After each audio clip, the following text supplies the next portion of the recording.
Yan o, namuti na. Uy, kawayanin. Kawayanin. Uy, size. Score mga lods, score. Shown. Pag itong ano, kailangan natin ito. Inong gawin sa loob.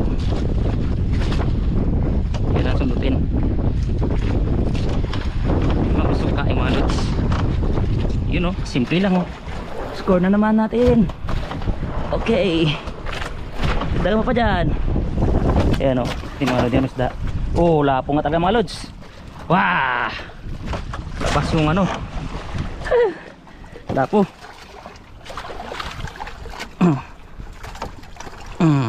Fish on. Batin dito. Megit 5 kilo siguro ito mga lodi. Tsaka sa loob, miga ka dyan. Yan.